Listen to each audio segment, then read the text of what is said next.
stress and strain. How is the behavior? What are we doing? What are we doing? We are trying to understand the behavior of the material by plotting stress strain curve. I repeat, what are we doing? We are trying to understand the behavior of a material with respect to stress and strain. With respect to stress and strain. Now we know very well what that ये दो चीजें रहती है, एक elastic limit, एक plastic limit. Okay, एक elastic limit, एक plastic limit. So here this stress strain, हाँ, one more important point, one more very important point. Stress strain curve is different for different materials. Stress strain curve is different for different materials. Is different for different materials. Stress strain curve is different for different materials. This stress strain curve, the above stress strain curve, the above curve is for ductile materials. The above curve is for ductile material. Very clearly लिख लिया, नहीं तो wrong करेगा. Example metallic wire, steel. Example steel.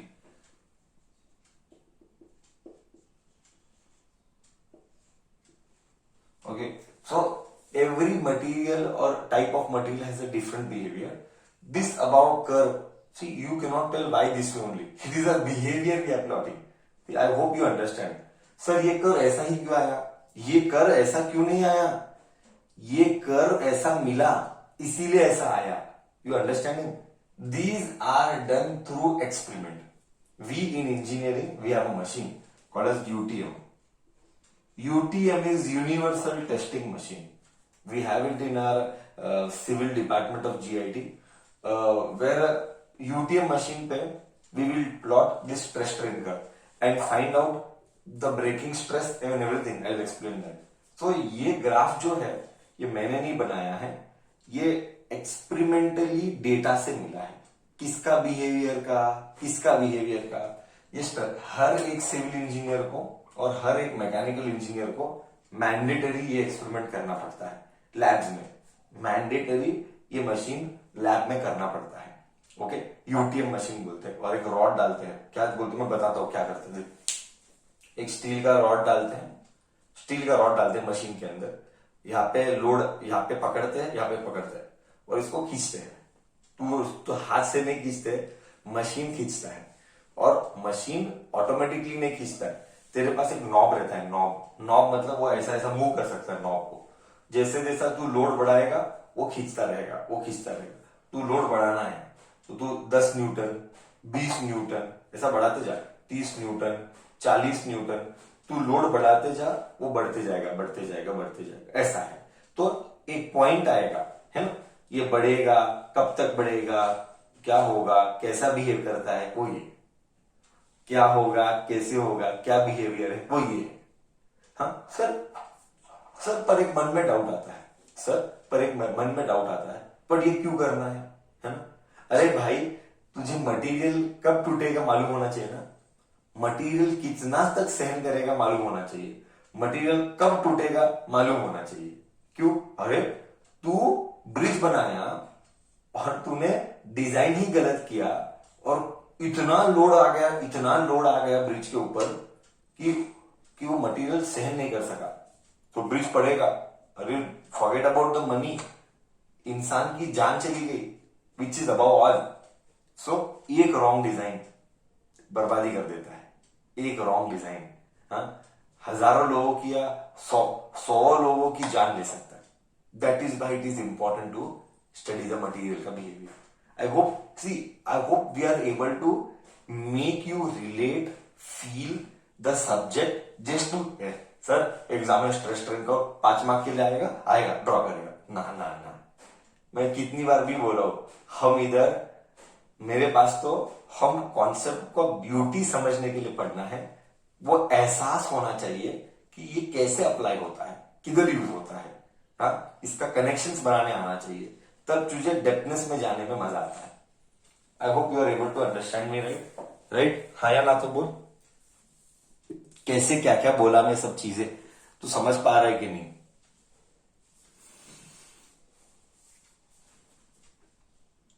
Yes, okay. The above curve is for ductile material, correct. Now we are trying to understand. Now we are trying to understand the stress strain curve का ये graph.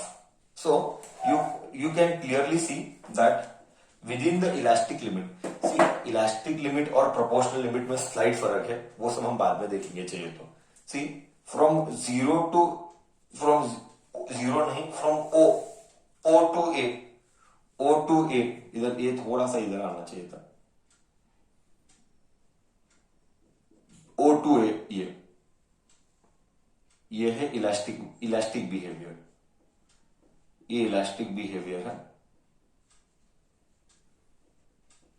देख मैंने क्या कहा था, elastic behaviour में क्या obey होता है? हुक्स लॉ में क्या ओबे होता है? Within the elastic limit. Hooke's law क्या बोला? Within the elastic limit stress is proportional to strain.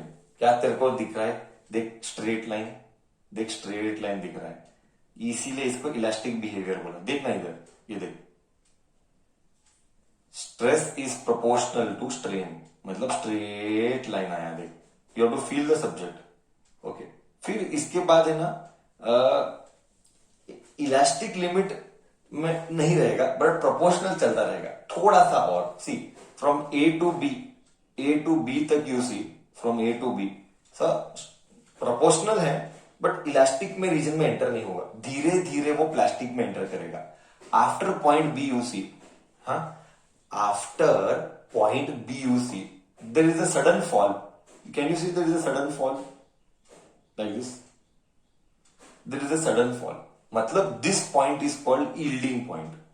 This point is called yielding point. Yielding point यानी क्या? अब क्या होता है सर, ये मेरा किया हुआ कुछ नहीं है, ये एक्सपेरिमेंटली ऑब्जर्व डेटा है, वो डेटा लिखा और हमने ग्राफ को प्लॉट किया. यही करते हैं इंजीनियरिंग के लैब्स में. Okay, now try to understand. जैसे ही पॉइंट बी के आगे गया, व्हाट इज द ऑब्जर्वेशन? एक बार तू इलास्टिक के बाहर आया, यू नो वेरी वेल, एक बार तू इलास्टिक के बाहर आया, उसके बाद तू स्ट्रेस अप्लाई कर, क्या वो परमानेंटली डिफॉर्म्ड है? क्या वो मटेरियल परमानेंटली डिफॉर्म्ड हो जाएगा? हाँ या ना? Yes. Okay, so this is what they are trying to tell कि जैसा ही तूने बी को क्रॉस किया, what is the observation? Observation ये बोलता है that after point B suddenly stress कम होता है एंड स्ट्रेन बढ़ता है. सी, इफ यू सी, ये ऐसा इंक्रीज हुआ इस तरफ. Can you see there is a this increase and fall, ऐसा दिख रहा है. देख, मतलब क्या? मतलब ऑब्जर्वेशन क्या बोलता है? After a certain point in B, after a certain point yielding बढ़ेगा. यील्डिंग यानी क्या? सी, यील्ड होना. I am using the word yielding यानी मटेरियल बड़ा हो रहा है, भयानक, ऐसा सडनली बड़ा होने लगा. कब मटेरियल बड़ा होगा तो स्ट्रेन बड़ा होगा, करेक्ट है ना? सी, एक मटेरियल ऐसा है, ये ऐसा हो गया, लंबा हो गया, तो स्ट्रेन इंक्रीज हुआ कि नहीं? क्या तू मानता है कि स्ट्रेन इंक्रीज हुआ? Change in length. स्ट्रेन यानी change in length upon original length. तो स्ट्रेन ज्यादा हुआ यानी यील्ड हुआ. स्ट्रेन कौन से एक्सिस में है? स्ट्रेन एक्स एक्सिस में है, इसीलिए ये ऐसा नीचे फॉल हुआ. देख ऐसा, ओके, ये इधर, सो ये यील्ड हो रहा है. ओके, मान ले कि तू इधर तक खींचा और छोड़ दिया. आई रिपीट, मान ले तू बॉडी को इधर तक खींचा स्ट्रेस में, मान ले तूने बॉडी को स्ट्रेस लेवल पे इधर तक खींचा और छोड़ दिया, तो परमानेंट ये dot dot dot dot dot dot dot, मैंने जस्ट एक रेफरेंस पॉइंट बनाया है. एग्जाम्पल, मैं ये खींचता हूं एंड देन इलास्टिक लिमिट के ऊपर जाता हूं, इलास्टिक लिमिट के ऊपर जाता हूं और मैं छोड़ देता हूं, यही है वो। सी पॉइंट तक खींचा और छोड़ दिया, तो कितना परमानेंट सेट हुआ? परमानेंट सेट मतलब क्या? खलास, उतना एलोंगेशन अब बॉडी का परमानेंट रहेगा। आई रिपीट, परमानेंट सेट बोले तो इलास्टिक लिमिट से ज्यादा गया and then you pull it and then you suddenly leave it, अचानक छोड़ दिया, तो वो एलोंगेशन परमानेंटली ऐसा ही रहेगा। एग्जाम्पल, 1 मीटर का था, तूने खींचा खींचा खींचा, इलास्टिक के बियॉन्ड खींचा, इलास्टिक के बियॉन्ड खींचा एंड ये 1.1 हो गया, 1.1 हो गया, इलास्टिक के बियॉन्ड खींचा एंड तूने छोड़ दिया, तूने छोड़ दिया, तो क्या 0.1 परमानेंटली डैमेज हुआ या 0.1 मीटर परमानेंटली डैमेज हुआ? डैमेज मतलब क्या? चेंज हुआ, शेप साइज वापिस जाएगा ही नहीं, वो शेप एंड साइज वापिस से जाएगा ही नहीं, वो परमानेंटली ऐसा ही होगा। उसको बोला गया परमानेंट सेट, उसको बोला गया परमानेंट सेट। बोल, इधर तक क्लियर है? उसको बोला गया परमानेंट सेट। ठीक है, ऑल फाइन। सो ए क्या है, बी क्या है, सी क्या है? बी टू सी यील्डिंग, ये प्लास्टिक बिहेवियर है, ये सारी चीजें प्लास्टिक बिहेवियर है। हाँ, बच्चा अभी तक, अब तक बच्चा सिर्फ प्लास्टिक बोल तो वो प्लास्टिक सोचता था, आज से लाइफ में वो प्लास्टिक बोल तो उसका डेफिनेशन चेंज हो गया। अब प्लास्टिक बोल तो प्लास्टिक नहीं, प्लास्टिक यानी परमानेंटली डिफॉर्म्ड, इलास्टिक यानी can regain its original shape and size. Okay, now see, जैसा ही तू इसके बियॉन्ड क्या होने लगा, चढ़ते गया चढ़ते गया चढ़ते गया, मतलब तू खींचता गया, स्ट्रेस भी बढ़ाता गया, स्ट्रेस बढ़ाता गया, सुन, स्ट्रेस बढ़ाता गया, लंबा खींचते गया, एक पॉइंट आएगा, दिस इज मैक्सिमम स्ट्रेस, सहन कर सकता है, ये मैक्सिमम स्ट्रेस है, पॉइंट डी मैक्सिमम स्ट्रेस है, इसके बियॉन्ड वो स्ट्रेस सहन नहीं करेगा, इसके बियॉन्ड वो स्ट्रेस सहन नहीं करेगा। इसके बियॉन्ड क्या होता है मैं बताता हूं। इन अ डक्टाइल मटेरियल ना, ये एक्स्ट्रा है, बुक्स में रहेगा कि नहीं पता नहीं, ये इंजीनियरिंग में था। In ductile materials it forms cup cone arrangement, it forms in ductile material it forms cup and cone arrangement, cup and cone arrangement, cup and cone arrangement, और cup and cone shape, arrangement बोलना गलत हो जाएगा, cup and cone shape after breakdown, after breakdown, मैं feel देता हूं, don't worry, after breakdown. See क्या होगा, तू ही लॉजिकली सोच, एक मटेरियल ऐसा है, तू खींचते जा, तो धीरे धीरे एक किधर तो ऐसा एक आएगा,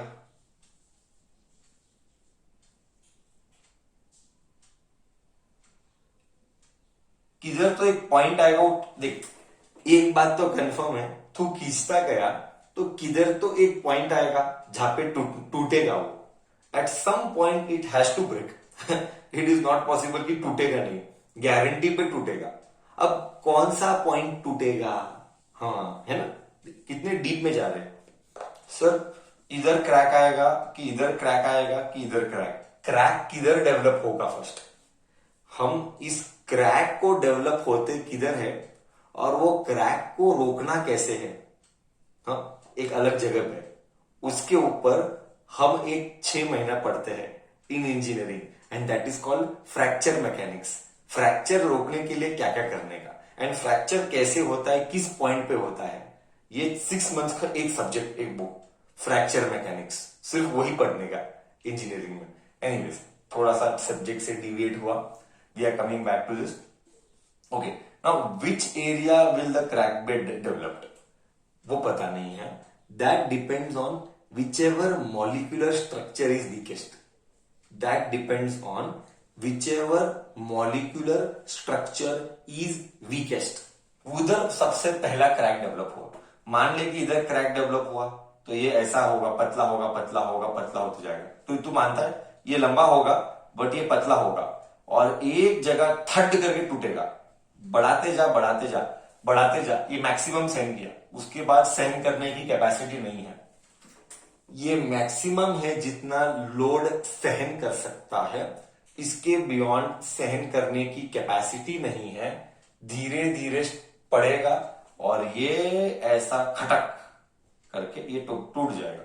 ये है ये शेप जो लेता है ना, ऐसा वाला ऐसा वाला, इस टूटने की शेप को, ये जो शेप लेता है, ये टूटने की शेप को हम बोलते हैं cup and cone arrangement. Okay, cup and cone arrangement. Okay, तो ये लंबा होगा और एक क्रैक डेवलप होके ऐसा टूट जाएगा। बोल, फील आया नहीं आया? एकदम अच्छे से समझा कॉन्सेप्ट को, ग्राफ का बिहेवियर समझा। तो पॉइंट ई क्या है? पॉइंट ई वो point, break down point, fracture point. Fracture हो गया, फ्रैक्चर मतलब हड्डी टूटा, टूटा ना रे, हड्डी टूटा, फ्रैक्चर पॉइंट, हड्डी टूटा इसका, है ना। Same is for bone also, bone भी की लिमिट तक सहन करेगा, बियॉन्ड दैट हड्डी टूटेगा। तू समझ पा रहा है?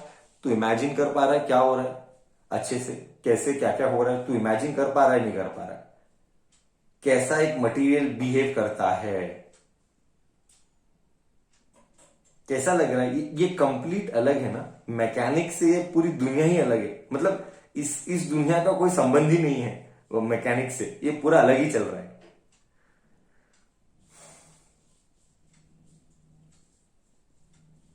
What is the problem, difference between point D and point ई?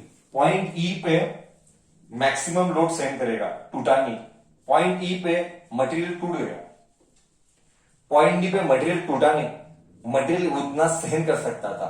उसके बाद पॉइंट ई पे मटेरियल टूट गया।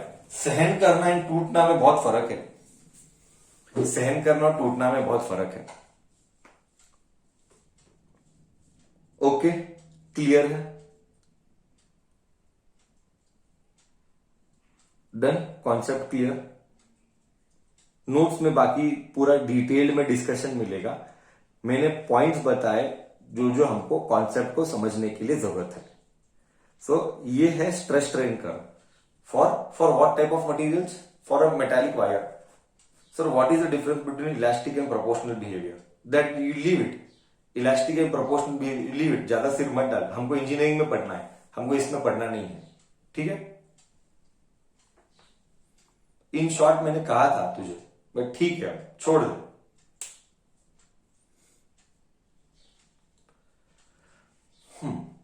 Okay, clear till here? Done? See what would stress strain curve look for brittle materials? Yes, how would stress strain curve look for brittle materials? Sir, brittle materials यानी क्या? What do you mean by brittle? ये तो stress strain curve for ductile material था। Same if I take for brittle materials, how would stress strain curve for brittle material look like? What do you mean by brittle material? Give one example for a brittle material. Give me one example.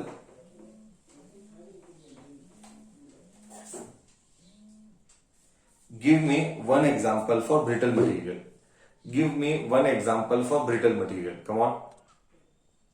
Anybody can give one example for brittle material? Yes. Glass एकदम perfect, glass एकदम perfect. Biscuit ने खाने की चीजें में मैंने normally material की बात करें, बिस्किट विस्किट मत बोल। ओके, सो स्ट्रेस स्ट्रेन का फॉर ब्रिटल मटेरियल। मेरे को बोल, क्या ब्रिटल मटेरियल को खींचेगा तो वो खींच पाएगा? क्या वो इलास्टिक प्लास्टिक दिखाएगा बिहेवियर? क्या ब्रिटल मटेरियल एकदम क्लियर कट इलास्टिक प्लास्टिक दिखाएगा? वो उसको लोड सहन करना है तो लोड सहन करेगा? नहीं, खटक करके टूटेगा। खींच खटक करके टूटता है, उसमें कोई भी क्लियर कट यील्ड पॉइंट नहीं होता है। आई रिपीट, ब्रिटल मटेरियल में कोई भी क्लियर कट यील्ड पॉइंट नहीं होता है। वो बस कर्व, इसका स्ट्रेस स्ट्रेन कर्व कह सकते हैं, एग्जाम में 1 मार्क के लाएगा। ओके, वो थोड़ा बहुत, वो लंबा नहीं होता है, वो थोड़ा सहन करेगा चाहिए तो, सहन करेगा और टूटेगा, एकदम नहीं टूटेगा। टूट ऐसा टच किया तो टूटता है क्या? नहीं टूटता है। टच किया तो नहीं टूटता है, वो थोड़ा बहुत तो सहन करेगा, बट खटक करके तो टूट जाएगा।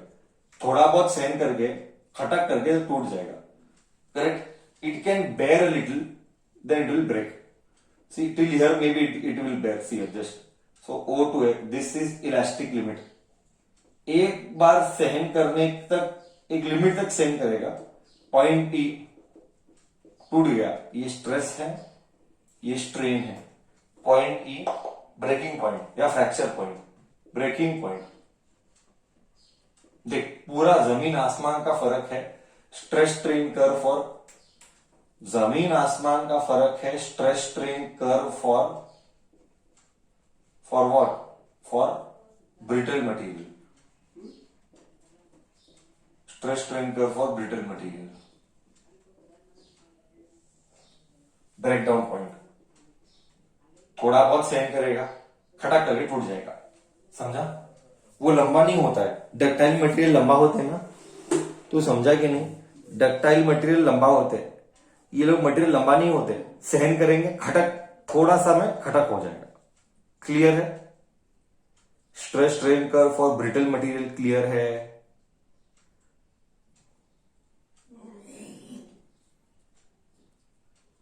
हाँ या ना? Great, done, okay. So that's it from my end for today. We shall halt.